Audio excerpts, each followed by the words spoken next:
Baik, saat inilah kita akan dengar dari beliau dan waktunya sebebas-bebas sampai subuh.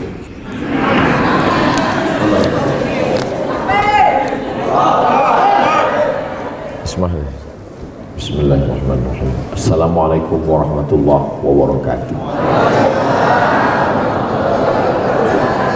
Alhamdulillah wassalatu wassalamu ala rasulillah sayyidina wa maulana wa syafi'ina wa zuhrina wa qurrati ayunina Muhammad ibn Abdillah wa ala alihi wa sahbihi wa man da'a bi da'watihi wa istanna bi sunnatihi ila yaumi liqa'i rabbih wa ba'du. Syekhuna Al-Fadil Abuya Yahya hafizahullah wa saddada khutah matta'ana Allah bi tuli umrihi wa natabarraku bi majalisihi al-ilm. Pada kesempatan yang baik dan mulia ini, kedatangan Al-Faqir Abdul Somad ada 3 tujuan. Yang pertama, menyambung silaturahim. Man ahabba yubsata lahu fi rizqihi, siapa yang mau lapang rezekinya, wa yunsa'alahu fi atharihi, mau panjang umurnya, falyasil rahimahu. Yang kedua adalah ingin menuntut ilmu. Man kharaja fi talabil ilmi, siapa yang keluar rumah dengan niat menuntut ilmu, fa huwa fi sabilillah, maka dia sama seperti orang yang berjihad fi sabilillah hatta yarji'an. Yang ketiga adalah memohon doa dari guru kita, mudah-mudahan selalu istiqomah, mudah-mudahan selalu diberikan hidayah, bimbingan Allah, dan mati dalam keadaan husnul khatimah.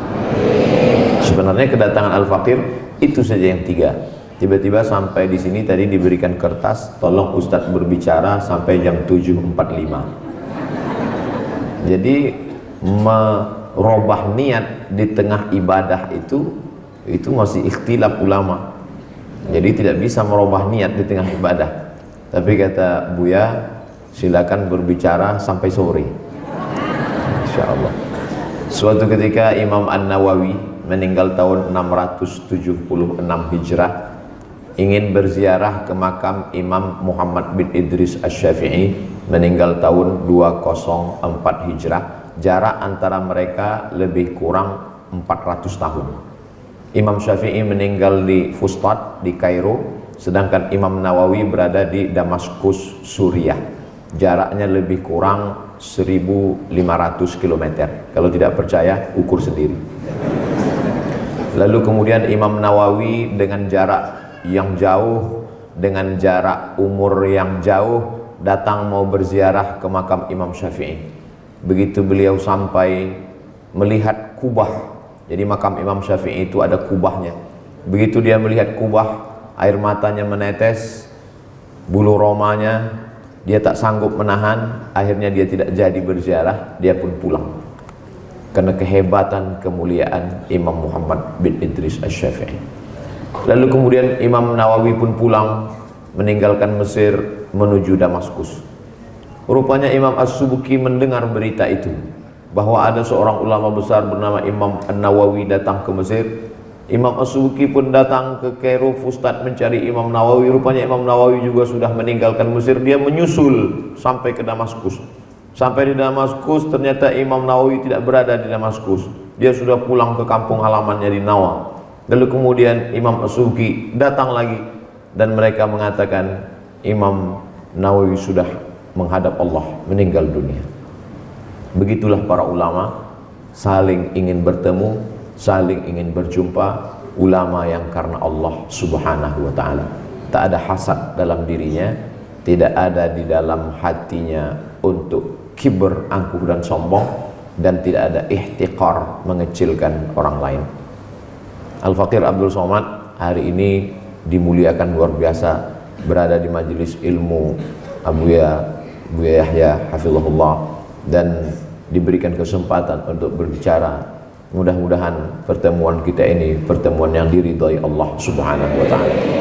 Bertemu di majelis ilmu, majelisnya Rasulullah SAW, disatukan pula di dalam surga Jannatul Firdaus insyaallah. Ma'an nabiyyin, bersama para nabi, wasiddiqin, bersama orang-orang yang benar, wasyuhada, bersama orang yang mati syahid, wassalihin, bersama orang-orang yang saleh. Imam An-Nawawi rahimahullah ditulis oleh Syekh Abdul Fattah Abu Ghuddah dalam kitab Al-Ulama Al-Uzzab Alladzina Atharul Ilma Ala Zawaj.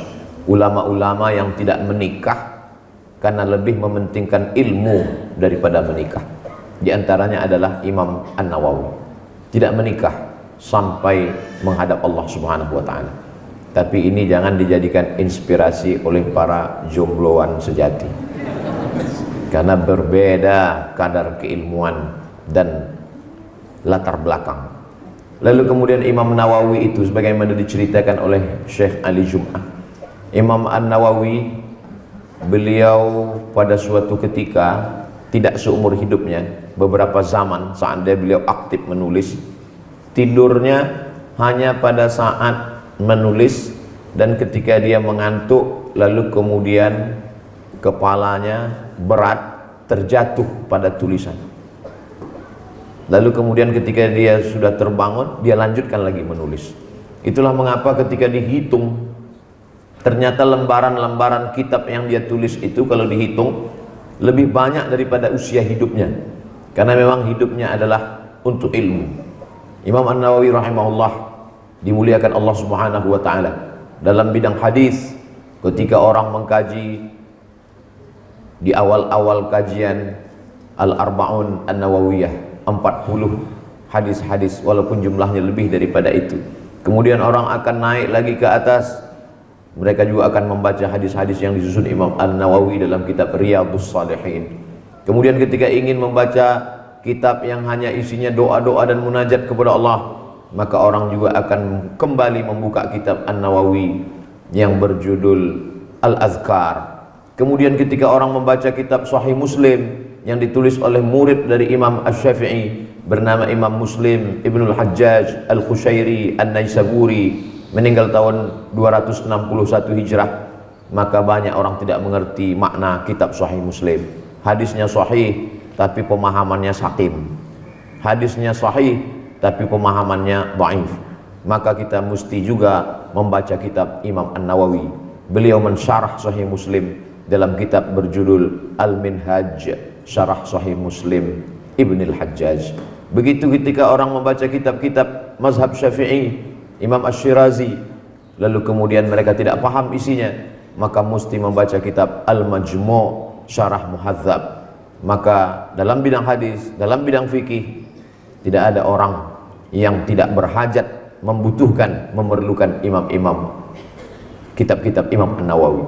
Begitu juga ketika orang membaca kitab mustalah hadis, hadis sahih, hadis dhaif, hadis hasan, hadis maudhu', kalau putusnya di bawah karena rawinya hilang, maka disebut dia dengan mu'allaq. Kalau putusnya di atas hilang nama sahabat, disebut dia mursal. Kalau dia putus rawinya dua berurut-urutan, disebut dengan mu'dal. Kalau hilang salah satu, tidak sama dengan mu'dal, bukan mu'allaq, bukan mursal, maka dia sebut dengan munqati. Maka orang juga tetap membaca kitab Imam An-Nawawi yang disyarah oleh Imam Jalaluddin Abdurrahman As-Suyuti dalam kitab Tadribur Rawi Syarah Taqrib Imam An-Nawawi.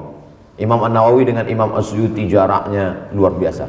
Kalau Imam An-Nawawi tahun 676, maka Imam As-Suyuti tahun 911. Di antara jarak yang panjang itu, mereka masih punya hubungan. Hubungannya adalah hubungan kajian, hubungan keilmuan, hubungan kecintaan karena Allah Subhanahu wa taala. Sebagaimana dipesankan oleh guru kita Syekhuna Abu Yahya, bahwa hendaklah hubungan kita itu hubungan karena doa, hubungan karena ilmu, hubungan karena cinta kepada Allah Subhanahu wa taala, bukan karena hubungan yang membuat menyengsarakan kita ketika berhadapan dengan Allah Subhanahu wa taala. Karena banyak juga di antara orang yang berkasih sayang hari ini, hubungannya hanyalah karena foto yang diupload di wall Facebook. Banyak jamaah yang minta foto dengan Ustaz Abdul Somad, yang tujuannya akhirnya nanti kalau Ustaz Somad meninggal bisa diupload, dikasih lingkaran merah innalillahi wa inna ilaihi raji'un. Jamaah yang dimuliakan Allah Subhanahu wa taala, jadi kita sebagaimana dikatakan Abu ya, membacakan kitab para ulama, lalu kemudian orang menyangka kita ustadz, padahal sebenarnya amat sangat jauh daripada itu. Kita hanya bisa mengikuti, menapaki apa yang pernah mereka lakukan dulu. Siapa yang kenal Imam Nawawi? Di mana rumahnya? Bagaimana keadaan keluarganya? Kita kenal Imam An-Nawawi karena kita membaca kitab-kitabnya. Apakah kalau kita sudah meninggal dunia nanti akan ada yang kita tinggalkan? Alhamdulillah, guru kita meninggalkan kitab, meninggalkan santri, pondok pesantren. Maka kita coba berpikir, kira-kira nanti kalau kita mati menghadap Allah Subhanahu wa Ta'ala, apa yang akan kita tinggalkan, dan apa yang akan tetap mengalir, dan apa yang akan menjadi penerang alam barzakh. Maka kalau dapat tiga-tiganya, ilmun yuntafa'u bihi, ilmu bermanfaat, alhamdulillah. Kalau dapat waladun solehun, anak yang soleh, alhamdulillah. Kalau dapat lagi yang paling berkah di antara itu adalah shadaqatun jariyah, alhamdulillah. Itulah mengapa ketika orang-orang kalau sudah meninggal menghadap Allah Subhanahu wa Ta'ala, ditanya Allah, hai mayat-mayat, hai orang yang meninggal dunia, maukah kamu aku berikan hidup walaupun semenit, satu detik? Mereka berkata, laula akhartani ila ajalin qarib, kalaulah engkau beri aku masa yang singkat, yang pendek, semenit, satu detik ya Allah, fa as-saddaqa, aku ingin hidup, dan hidupku itu aku pakai untuk bersodakoh. Ada juga yang mengatakan bersolawat. Padahal yang kita maksud dalam ayat ini menurut para ulama, fa as-saddaqa, bersodakoh, wa akum minas salihin, dan aku ingin menjadi orang-orang yang soleh.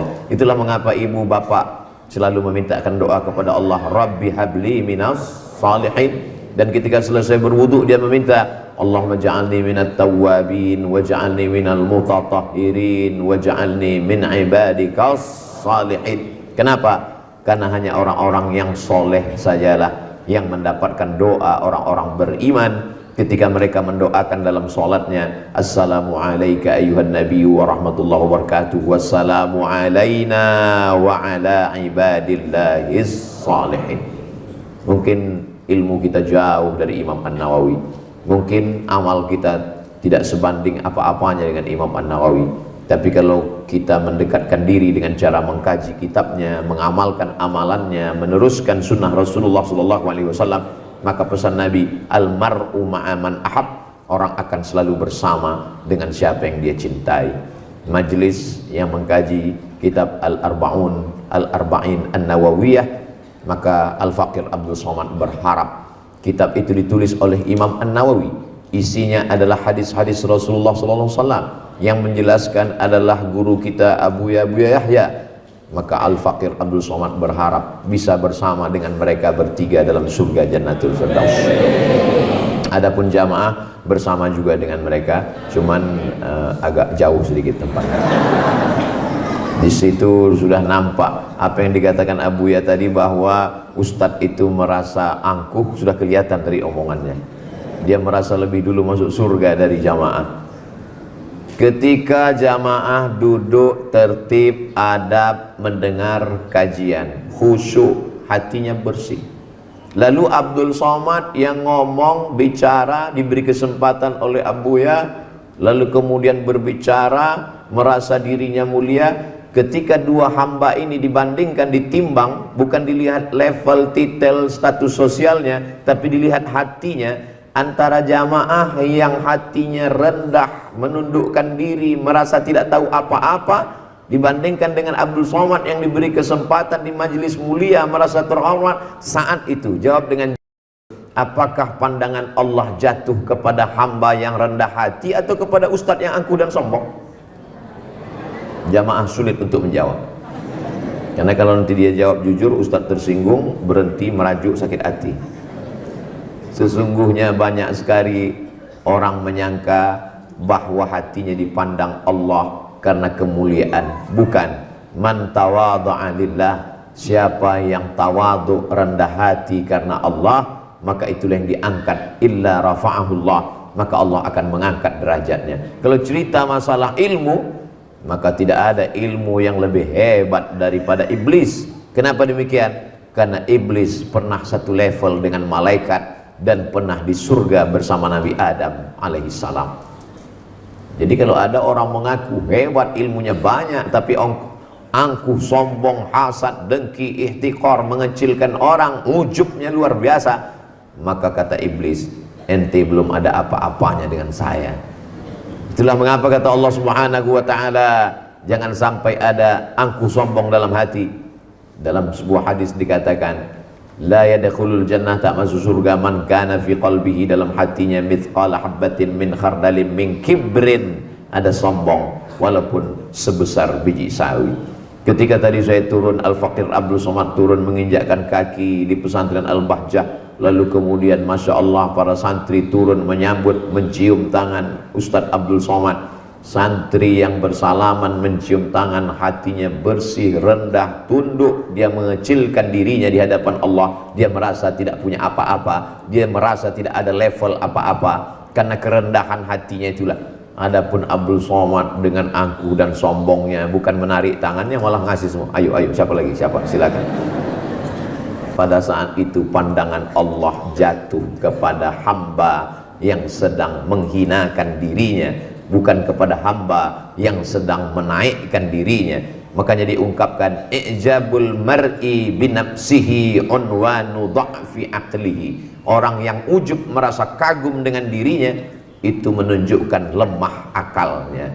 Kelihatannya besar isi kepalanya, tapi sebenarnya tak sesuai dengan kadar otaknya.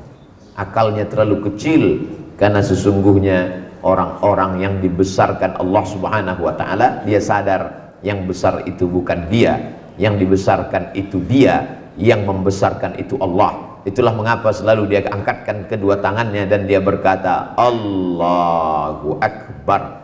Itulah mengapa selalu dia katakan subhanallah walhamdulillah wala ilaha illallah wallahu akbar wala haula wala quwata illa billah. Ini semua alat untuk mencuci karat-karat yang ada di dalam hati.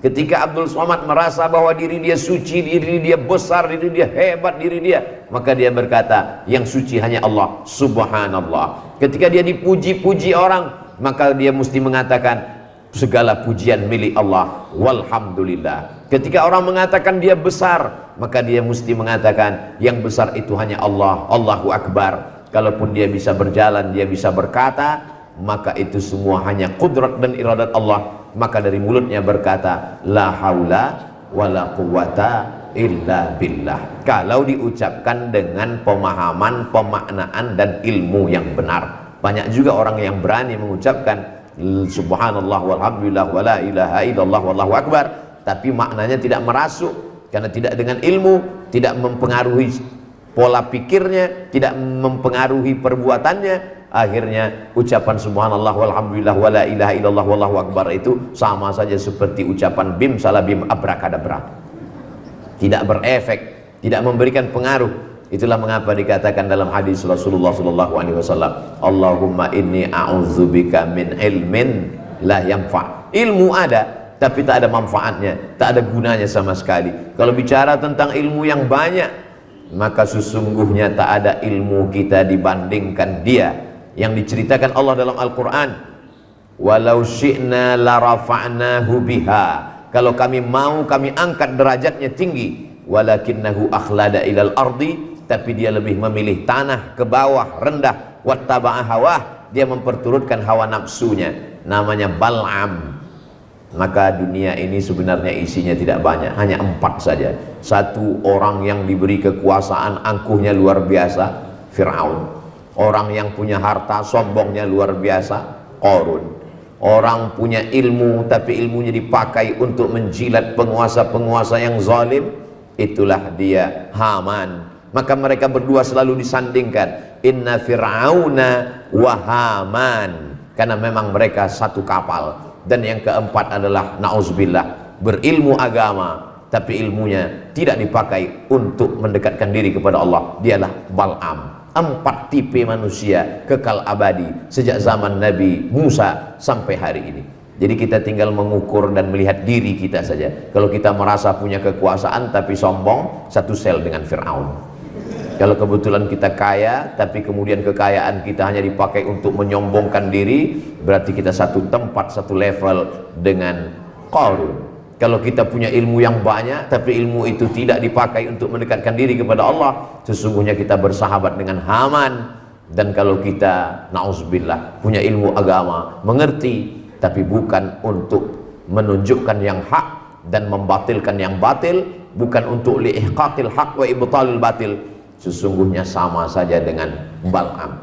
duduk dengan para ulama sama dengan duduk di perpustakaan berhari-hari membaca kitab. Belum tentu faham. Tapi kalau Abuya sudah kita bersama majelis beliau, intisari dari kitab yang beliau baca dari mulai Dalwa dilanjutkan ke Ahqaf, lalu kemudian bacaan-bacaan beliau munajat di tengah malam, dikumpulkannya intisari dari semua kitab itu, dijelaskannya, kita sudah mendapatkan intisari patinya. Makanya banyak yang mengatakan kata-kata hikmah, duduk dengan ulama sejenak sama dengan duduk di perpustakaan bertahun-tahun. Karena kita baca buku belum tentu paham, kalau paham belum tentu dapat hikmahnya. Dan berapa banyak orang baca buku hanya daftar isinya saja, baca bolak-balik. Apalagi kalau orang di toko buku, buka-buka, nggak boleh dibuka karena bukunya sampul plastik. Yang dilihat apa? Cuman preface di belakang dan harga. Jamaah yang dimuliakan Allah Subhanahu wa taala. Maka di antara kemuliaan sahabat Rasulullah sallallahu alaihi wasallam, mereka mujalasatus salihin, duduk dengan orang-orang soleh. Dan tidak ada orang yang lebih soleh di dunia ini selain Sayyidina wa Maulana Muhammad sallallahu alaihi wasallam. Maka ada namanya Abdullah ibnu Umar, duduk bersama Rasulullah sallallahu alaihi wasallam. Ada namanya Abdullah bin Abbas, dan mereka ini didoakan oleh Nabi Muhammad sallallahu alaihi wasallam. Apa kata Nabi kepada Abdullah bin Abbas? Allahumma faqihhu fid din wa 'allimhu ta'wil. Dalamkan ilmu agamanya, ajarkan dia pemahaman Al-Qur'an yang benar. Apa kata Nabi sallallahu alaihi wasallam kepada Sayyidina Anas bin Malik? Allahumma aktsir amwalahu, banyakkan anak, banyakkan hartanya, wa auladahu, banyakkan anaknya, waj'alhu min ahlil jannah, jadikan dia penghuni surga. Jadi kita datang ke majelis ilmu bukan hanya sekedar dapat ilmu, tapi juga dapat doa. Berapa banyak orang punya ilmu tapi tidak dapat doanya, sehingga ilmunya itu hanya memberatkan dia di hadapan Allah Subhanahu wa taala. Nanti ketika berhadapan dengan Allah, la tus'alunna yauma idzin 'anin na'im, dan semua nikmat itu akan dihitung. Wa in ta'uddu ni'matallahi la tuhsuha. Tapi ada satu nikmat yang ngeri luar biasa. Apa dia? An ilmihi fi ma'amil. Ilmu sudahkah kau amalkan? Satu sisi orang ketika membaca hadis ini, kamu akan ditanya tentang ilmumu, apakah sudah kau amalkan? Kalau gitu saya nggak datang lagi majelis ilmu, Pak Ustaz. Makin banyak didapat, makin banyak pertanyaannya. Tujuan hadis itu bukan demikian. Tujuannya kita tetap datang majelis ilmu, tapi buah dari kedatangan itu adalah amal kita jadi benar dan kita tetap bersemangat. Al-Fakir hari ini datang ke majelis ilmu, diberikan Allah kesempatan, diberikan umur panjang, dalam perjalanan panjang berjumpa dengan guru kita semua, Buya Yahya. Pertemuan kami terakhir bulan Maret tahun 2020 di Solo bersama Habib Sagaf di kediaman Habib Naufal. Begitu habis selesai duduk kami bersama di majelis yang mulia, Masya Allah, Tabarakallah, Maulid. Setelah itu Habib Naufal pun bercerita bahwa beberapa hari yang lalu ada yang meninggal 2 rumah dari sini kena COVID. Lalu kami pun pulang. Setelah itu lockdown. April, Mei, Juni, Juli, Agustus, 6 bulan tidak keluar sama sekali. Setelah itu barulah, dan hari ini bertemu lagi tahun 2022 bulan Juni. 2 bulan, 2 tahun, 3 bulan tidak bertemu dengan guru kita semua, Buya ya. Tapi saya tetap mengikuti beliau melalui channel Al-Bahjah. Jangan lupa subscribe, like, share, and comment. Artinya apa? Zahirnya tidak bertemu, tapi batin tetap, dan kami tetap berhubungan komunikasi melalui alat-alat komunikasi modern. Beliau menyampaikan doa, mengucapkan tahniah, itu kami tetap, Masya Allah, Tabarakallah. Benar kata Rasulullah SAW, mujalasatus salihin, duduknya bersama orang-orang soleh adalah rohah, adalah ketenangan. Al-Fakir Abdul Somad kemanapun pergi, dari mulai Aceh sampai ke Makassar, sampai ke Kalimantan, sampai ke Papua, selalu mencari ulama-ulama. Kenapa? Karena yang Al-Fakir rasakan, duduk bersama orang-orang soleh itu ketenangan. Tidak ada minta apa-apa, hanya duduk melihat wajah mereka, mendengar mereka bicara, mohon doa. Selalunya datang itu salaman, minta nasihat. Kalau kebetulan ada pengajian, ikut kajian, itu merasa ketenangan yang luar biasa. Ibarat handphone baru saja ketemu yang selama ini sudah low bat, low signal, lalu kemudian ketika ketemu itu cas kembali. Jadi nanti kalau setelah pulang dari Al-Bahjah ini kelihatan nanti tausiah Abdul Somad makin menggelegar, maklum itu handphone baru dicas. Ada orang kesegarannya kalau habis piknik jalan-jalan ke sana kemari.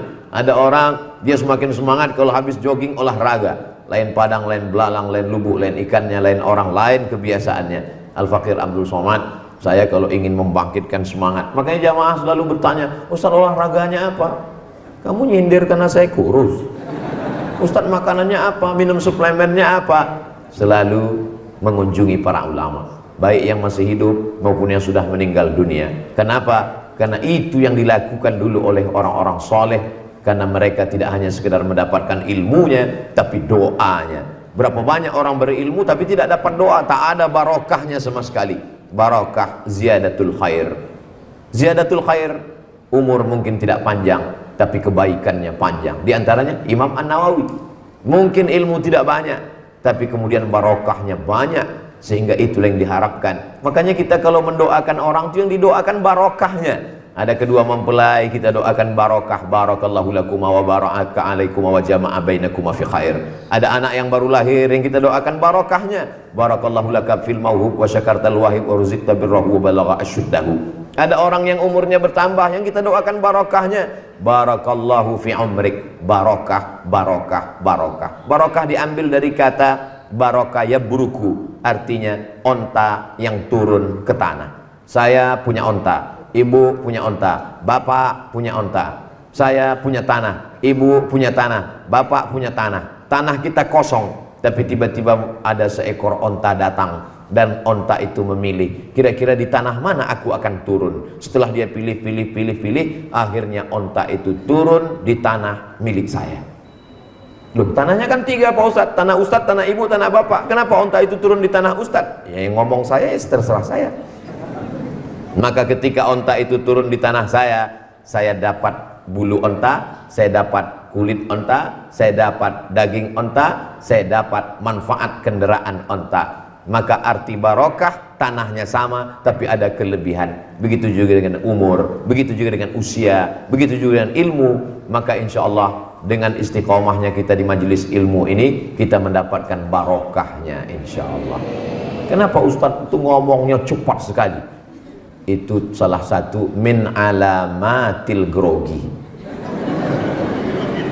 Jadi kalau berhenti nanti bahannya hilang. Kenapa Ustaz dari tadi ngelihatnya ke atas terus? Mau ngelihat, saya mau berhenti di jam 7.30. Pas. Masya Allah, tabarakallah, jazakumullah khairan.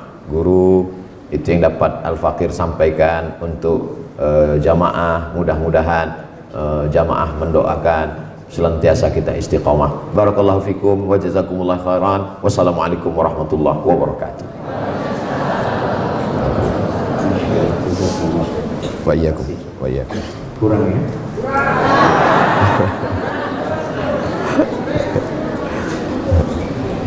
Karena sudah ditutup sama beliau, harus punya ide. Ada yang mau tanya?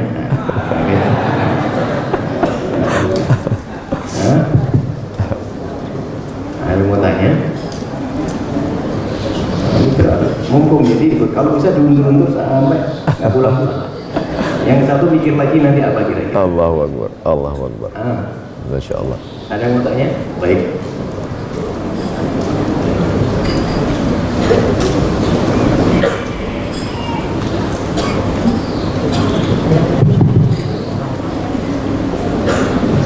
Assalamualaikum warahmatullahi wabarakatuh. Waalaikumsalam warahmatullahi wabarakatuh. Allahumma shalli ala sayyidina Muhammad wa ala ali sayyidina Muhammad. Terima kasih kepada Buya dan Ustaz Abdul Somad.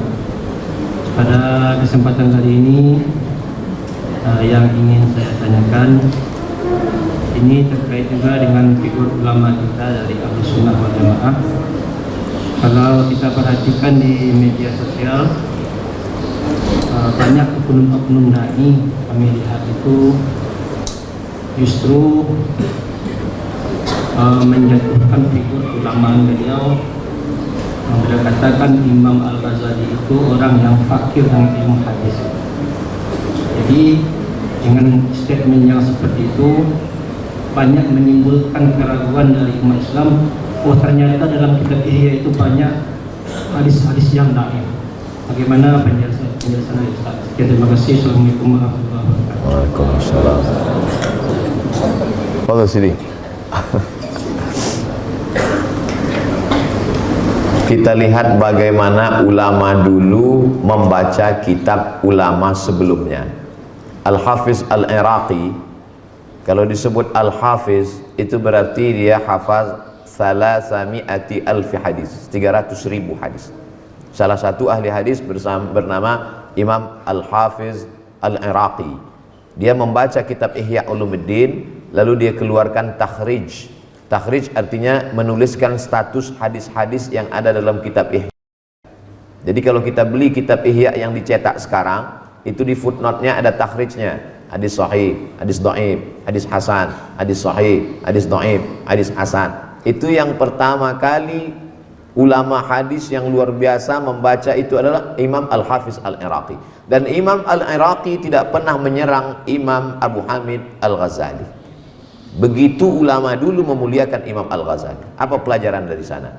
Kalau seorang Al-Hafiz yang hafal 300,000 hadis selevel Imam Al-Hafiz Al-Iraqi tidak pernah mencela Imam An-Nawawi, tiba-tiba tidak pernah mencela Imam Al-Ghazali, tiba-tiba ada orang sekarang yang hafalnya cuma 3 hadis kalau laptopnya hidup, lalu kemudian mencela Imam Al-Ghazali, maka saya tidak ingin mengajak orang ikut keyakinan saya, tapi saya lebih percaya Imam Al-Iraqi daripada orang yang ustadz ilmuhu fil laptop. Mazhabnya mazhab taba yatubu youtuban. YouTube ini baik, kita ketemu lewat YouTube, kita menyebarkan ilmu lewat YouTube, tapi YouTube tidak bisa membedakan antara hak dan batil. Semuanya ada, apapun mazhab yang mau dicari. Maka itulah pentingnya kita berguru supaya kita bertanya atas keraguan. Itu yang pertama. Berbeda antara orang sekarang membaca dengan menyerang tanpa mengerti ilmu. Sedangkan Imam Al-Hafiz Al-Iraqi dia jelaskan status-status hadisnya. Nah, apakah Imam Al-Ghazali tidak mengerti hadis? Bagaimana mungkin orang tidak mengerti hadis, dia hafal hadis sebanyak itu? Coba baca kitab Ihya Ulumuddin itu, berapa ribu hadis di dalam. Lalu kita bandingkan dengan orang yang mengatakan itu Imam Al-Ghazali nggak ngerti hadis. Coba hitung hafalan dia dengan hafalan Imam Al-Ghazali. Kalau hafalan dia ternyata lebih minim daripada Al-Ghazali, balikkan omongannya. Kalau kamu katakan Imam Al-Ghazali nggak ngerti hadis, hafalannya sekian ribu, berarti kamu lebih nggak ngerti karena nggak ada hafal sama sekali. Logika berpikirnya demikian. Lalu kemudian, kenapa ada hadis-hadis dhaif dalam kitab Ihya Ulumuddin? Apa kata Imam Nawawi? Imam Nawawi lagi menjawab, ajma'al ulama ala jawazil amal bil hadis dhaif. Ulama ijma' boleh beramal dengan hadis dhaif. Makanya banyak sekarang orang mempermasalahkan, Allahumma barik lana fima razaqtana wa qina azabannar. Dhaif. Awaluhu rahmah, awsatuhu maghfirah, akhiruhu itqun minan nar. Dhaif. Allahumma lakasumtu wa bika amantu. Dhaif. Jamaahnya enggak ngaji. Kalau jamaahnya ngaji, ketika didhaifkan, ini dhaif. Emang dhaif? Emang masalah buat Allah? Imam Nawawi mengatakan ijma' ulama. Ucapan Imam Nawawi itu dijelaskan oleh Imam As-Suyuti dalam Tadribur Rawi Taqrib Nawawi, bahwa boleh mengamalkan hadis dhaif kalau cukup 5 syarat. Yang pertama, bukan dalam masalah akidah. Yang kedua, bukan dalam masalah menghalalkan yang haram, mengharamkan yang halal, dalil penetapan hukum fikih. Yang ketiga, tidak ada periwayatnya yang kadzab, pendusta. Yang keempat, masih bernaung di bawah hadis sahih. Yang kelima, bahwa dia untuk fadail a'mal. Jadi hadis-hadis dhaif yang ada di dalam kitab Ihya itu masih lagi dalam ruang lingkup koridor yang 5. Imam Al-Ghazali tidak melanggar apapun. Saya tutup dengan satu pernyataan dari Profesor Dr. Ustadz Sayyid Agil Al-Munawwar. Kata beliau dalam salah satu video, bisa dicari di YouTube, saya ketemu beliau. Imam Al-Ghazali menempatkan satu hadis. Dia tanya Rasulullah, "Ya Rasulullah, hadis ini boleh apa enggak aku riwayatkan?" Oh, kalau begitu batallah ilmu hadis. Baca kitab Al-Munqidh Minadh Dhalal. Imam Al-Ghazali ketika dia sudah selamat dari hasad dengki, 11 tahun dia meninggalkan majlis, dia kemudian berkhalwat sampai ke maqam ma'rifat, lalu kemudian dia menulis kitab yang pertama, Al-Munqidh Minadh Dhalal. Di situ dia sebutkan, orang kalau sudah sampai ke makam itu, maka dia melihat malaikat, dia melihat nabi-nabi, dia melihat Rasulullah SAW. Yang pertama tadi saya bercerita tentang level ilmu. Yang kedua adalah tentang level buah daripada ilmu. La yazalu abdi yataqarrabu ilayya bin nawafil. Seorang hamba mendekatkan diri kepada Allah dengan ibadah-ibadah sunnat hatta uhibbah, sampai aku mencintainya. Fa idza ahbabtuhu, kalau aku cinta kepadanya, fa akunu ainahu, aku akan menjadi matanya, yubsiru bihi, aku akan menjadi matanya melihat dengan pandanganku, aku akan menjadi telinganya mendengar dengan pendengaranku, aku akan menjadi tangannya memegang dengan tanganku, aku akan menjadi kakinya melangkah dengan kakiku. Hadis ini ada dalam Sahih Muslim. Jadi Imam Abu Hamid Al-Ghazali dijadikan sebagai satu di antara 3 tiang Ahlus Sunnah wal Jamaah, beraqidah aqidah Imam Abul Hasan Al-Ash'ari, berfikih mazhab, berpegang dengan fikih 4 di antaranya kita pegang salah satu, Imam Muhammad bin Idris Asy-Syafi'i, bertasawuf, tasawufnya Imam Junaid Al-Baghdadi yang disusun secara sistematis oleh imam setelahnya, itulah dia Imam Abu Hamid Al-Ghazali. Saya tutup dengan kalimat terakhir. Ketika bertemu dengan Habib Saggaf, beliau meriwayatkan salah seorang dari murid dari ayah beliau bermimpi bertemu Rasulullah SAW, bermimpi bertemu dengan guru beliau, mendengarkan pesannya adalah bacalah kitab Ihya Ulumuddin. Di akhir zaman goncangan yang luar biasa disuruh, dan alhamdulillah pondok-pondok salafiyah yang berpegang kepada kutubut turas untuk tazkiyatun nafs, pensucian diri, berpegang kepada kitab Ihya Ulumuddin. Jadi yang selama ini goyang dengan tuduhan tidak mengerti hadis dan lain sebagainya, mudah-mudahan semakin kuat. Bagi yang belum membaca, mudah-mudahan membuka majelis-majelis dan mengikuti kajian kitab Ihya Ulumuddin. Wallahu a'lam bishawab. Mohon maaf kepada Ustaz Abdul Somad atas jawabannya. Bagi Anda yang ingin bertanya langsung kepada Buya Yahya dan Ustaz Abdul Somad, Anda bisa menghubungi nomor interaktif kami di 0823 40713338. Kami ulangi di 0823 40713338. Namun sebelumnya kami berikan kesempatan pula kepada jemaah perempuan dengan satu pertanyaan. Kami persilahkan. Wa'alaikum maulana, wa'alaikum sini.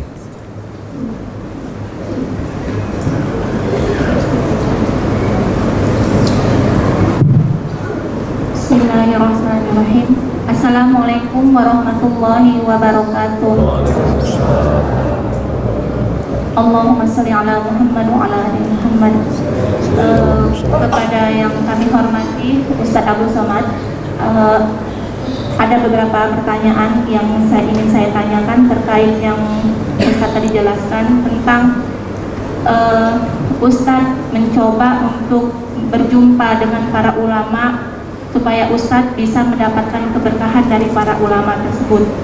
Ketika saya mendengarnya, tertegun hati saya bahwasanya untuk selevel Ustaz Abdul Somad bisa dengan mudah untuk berjumpa dan bertemu dengan para ulama.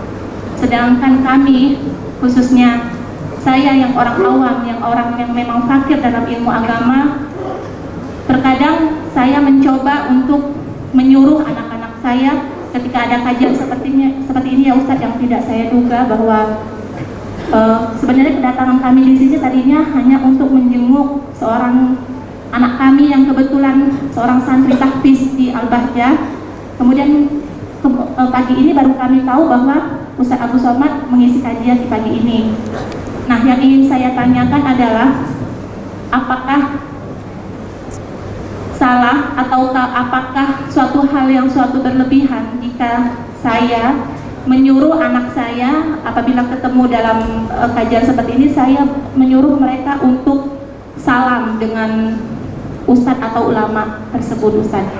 Inti dari pertanyaan saya seperti itu. Intinya adalah bagaimana kami orang awam ini bisa berjumpa dengan ulama, istilahnya tuh kita setidaknya bukan untuk foto-foto, Ustadz, setidaknya bisa ketemu dan minta doa seperti itu, Ustadz. Jadi kalau kita ketemu dengan langsung, bertatapan langsung, minta doa secara langsung, itu sepertinya lebih afdol. Itu menurut saya sebagai orang awam. Mohon penjelasannya, Ustadz. Alhamdulillah, jika ada kata-kata yang saya yang kurang dimengerti, semoga Allah memberikan kepahaman atas pertanyaan saya ini. Syukron, jazakallahu khairan katsiran. Assalamualaikum warahmatullahi wabarakatuh. Waalaikumsalam warahmatullahi wabarakatuh. Izin gue. Ketika sampai di kota Al-Madinah Al-Munawwarah, ada seorang perempuan bernama Asma melahirkan seorang anak laki-laki bernama Abdullah, nama suaminya Az-Zubair ibn Al-Awwam. Maka anak yang baru lahir itu dibawakan kepada Rasulullah SAW. Rasul mengunyahkan kurma dan menyuapkannya, memasukkannya ke mulut Abdullah ibn Zubair ibn Al-Awwam. Ini salah satu bentuk sunnah membawakan anak, ibu membawa anak kepada Nabi, setelah Nabi tidak ada, membawa kepada al-ulama warasatul anbiya. Lalu kemudian ada seorang ibu bernama Ummu Sulaim. Ummu Sulaim punya anak laki-laki bernama Anas bin Malik. Anas bin Malik dia bawa menjumpai Rasulullah SAW. Ya Rasulullah, sahabat yang lain, sahabat-sahabatku ada yang kaya, memberikan tanah, memberikan unta, memberikan dinar dan dirham, uang emas dan perak. Aku tidak punya apa-apa, ini anakku. Maka dia serahkan ke Nabi. Nabi doakan, Allahumma akthir amwalahu wa auladahu waj'alhu min ahlil jannah. Ini diantara sunnah para sahabat dulu yang diakui, maka dia masuk dalam sunnah takririyah. Sunnah ucapan qauliyah, sunnah perbuatan fi'liyah. Perbuatan sahabat yang disetujui Nabi adalah takririyah. Begitulah para sahabat dulu membawa anaknya kepada Rasulullah Sallallahu Alaihi Wasallam. Ibu saya anak pertama, amat sangat memesankan. Dulu kalau libur sekolah, saya disuruh ngaji kepada kakek paman beliau, namanya Syekh Muhammad Ali. Nanti kamu kalau libur ngaji ke sana. Kalau khatam, alhamdulillah. Kalau nggak khatam, dapat barokah aja. Lalu kemudian ada seorang juara musabaqah tilawatil Quran di Makkah tahun 1986, namanya Ustadz Armawi Abdurrahman. Saya diserahkan kepada beliau, disuruh ngaji, baca Quran, minta doa. Itulah yang membuat saya sampai hari ini ketika ada ulama saya datang. Tidak saya lihat masalah umur dan usia, karena begitu kami dididik, diajarkan oleh orang tua kami.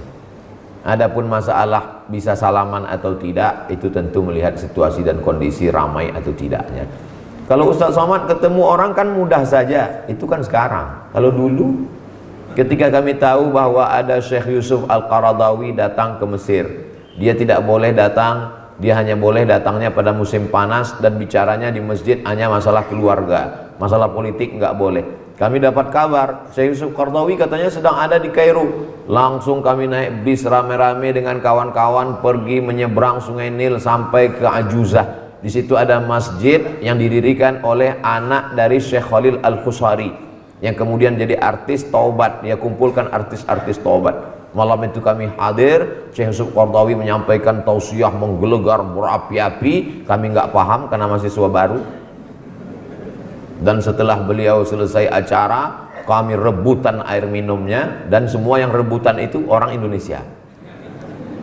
Jadi kita memang sudah dididik untuk dekat. Lalu kemudian saya musim panas, katanya ini musim panas ada Syekh Said Sabiq yang nulis kitab fikih sunnah. Beliau ketika itu di Makkah, tapi kalau musim panas dia pulang ke Kairo. Kami pun datang ke Masjid Al-Hadiyul Islami mendengar beliau. Sudah tua sekali, ngomongnya tidak lagi begitu jelas, tapi kami hanya sekedar datang untuk melihat, mendengar, mengambil barokah. Jadi bukan hanya sekarang, dari sejak dulu.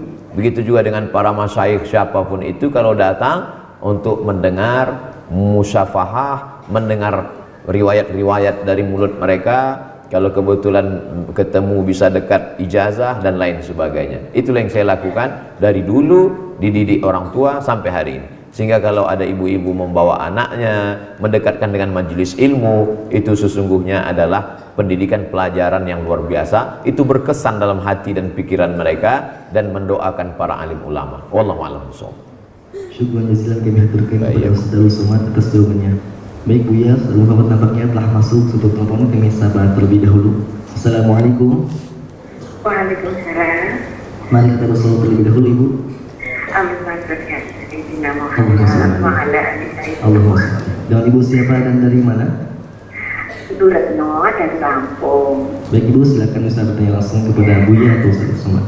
Ya Allah, alhamdulillah. Langsung aja ini Buya sama Ustaz Somad. Ada senangnya subhanallah. Ini yang saya mau tanyakan. Saya ini kan orang awam. Ternyata ya ini kurang. Ya tahunya gimana ya, berita-berita itu dari televisi gitu. Mengenai COVID apa 19 yang udah berapa tahun ini. Nah, terus anjuran dari pemerintah itu ada 3 itu, pakai masker, cuci tangan, terus jaga jarak. Tapi pesan ibu juga, pesan ibu itu ya, cuci tangan gitu. Terus tapi kan berkepanjangan juga belum sampai sekarang pun belum tuntas itu COVID. Yang ingin saya tanyakan itu kenapa? Karena kita tuh yakin dengan doa semua akan bisa berubah. Tapi kenapa dari anjuran pemerintah itu kok nggak ada dianjurkan jadi setiap warga untuk berdoa, ya Allah lindungi, ya Allah Indonesia, ya Allah jauhkan Indonesia dari COVID itu. Nah, yang selama ini anjuran itu mesti dari ulama atau ustaz atau tokoh-tokoh agama ya, dalam pengajian, dalam majelis-majelis ya dianjurkan untuk berdoa begitu. Tapi itu kan bagi yang mau dan yang tahu. Misalkan di majelis-majelis itu, kenapa kok pemerintah tidak menganjurkan semua warganya untuk berdoa? Dan kita itu kayaknya orang awam kayak gini, karena yakin gitu loh Ustaz, Buya, kalau dengan semua berdoa itu akan hilang gitu, karena dengan doa gitu, intinya itu. Dan maksudnya kenapa kok pemerintah nggak menganjurkan itu? Mohon penjelasannya, itu aja ya. Ustaz Abdul Somad begitu. Terus lagi kalau mungkin dikasih kesempatan, misalkan juga untuk menjaga anak-anak bangsa ini, apa itu, untuk menjaga ya keamanan semua, menjaga Indonesia. Kadang ada penculian, kadang ada apa itu, narkoba, semua kriminal gitu. Kenapa juga nggak dilibatkan dengan ibu-ibu anak Indonesia? Kan anak-anak Indonesia semua, anak-anak Indonesia untuk dilibatkan dalam bangsa. Kenapa ibu-ibunya ini, kan dia punya ibu. Mohon maaf Ibu, bisa langsung di pertanyaan. Iya, intinya kenapa ibu-ibu anak Indonesia kok nggak dilibatkan untuk berdoa?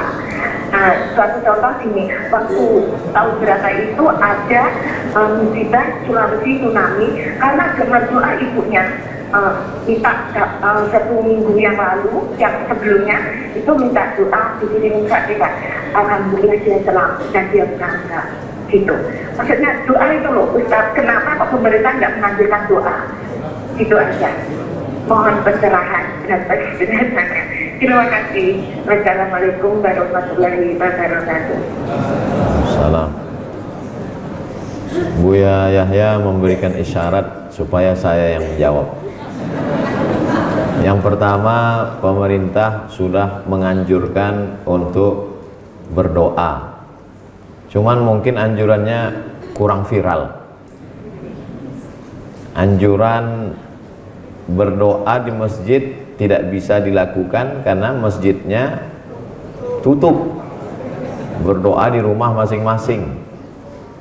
Mungkin juga masalah doa ini urusan masing-masing, tidak perlu campur tangan negara.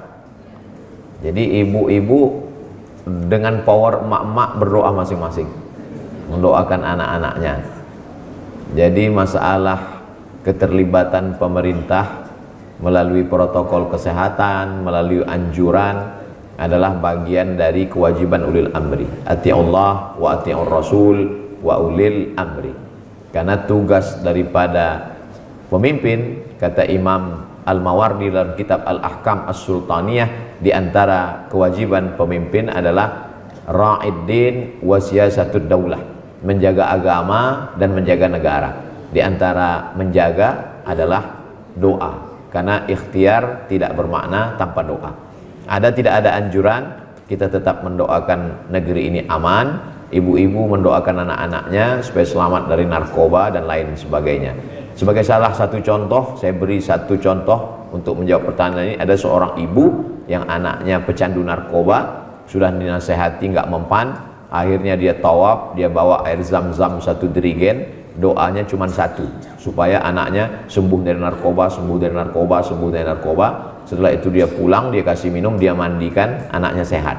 Nah, itulah pentingnya doa seorang ibu kepada anak yang luar biasa. Karena ibu mengandung, menyusukan, melahirkan, mengandung lagi, menyusukan lagi, melahirkan lagi. Dan sehingga anak-anak ini tidak terhijab doa ibu, maka doa ibu luar biasa untuk anak-anaknya. Ibu saya tahu dia mendoakan saya setelah beliau meninggal dunia, jamaah datang. Ustaz Somad, kemarin saya lewat di depan rumah almarhumah ibu Ustadz. Oh, ibu sering ke sana? Ya, dulu waktu beliau masih hidup saya sering bertamu, sekarang setelah meninggal saya lewat di depan rumahnya. Terus dulu dia pernah cerita, katanya anak saya itu kalau dia keliling-keliling pulang ke rumah, dia tidur, saya doa malam, saya zikir di depan kamarnya, saya mendoakan dia. Dia tidak pernah cerita ke saya. Walaupun saya sudah tua, sudah punya anak, orang tua tidak pernah berhenti mendoakan. Maka ibu-ibu tetap mendoakan, walaupun belum ada anjuran khusus untuk ibu-ibu, doakan saja tanpa anjuran. Wallahu a'lam bishawab. Masya Allah. Masih terus? Ya, kami cuman beliau harus melanjutkan acara ini. Pengajian tetap berjalan berlanjut. Masya Allah, Masya Allah. Masya Allah. Lihat dulu pas-pas belum lagi.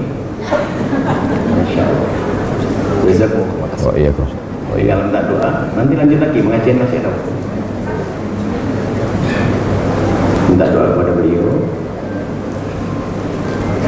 Bismillah. Astaghfirullahaladzim, astaghfirullahaladzim, astaghfirullahaladzim.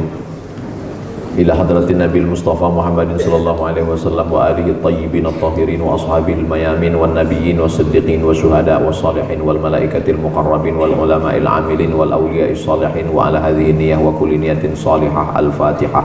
A'udzu billahi minasyaitonir rajim. Bismillahirrahmanirrahim. Alhamdulillahirabbil alamin arrahmanir rahim maliki yaumiddin. Iyyaka na'budu wa iyyaka nasta'in. Ihdinas siratal mustaqim, siratal ladzina an'amta 'alaihim ghairil maghdubi 'alaihim waladdallin. Amin.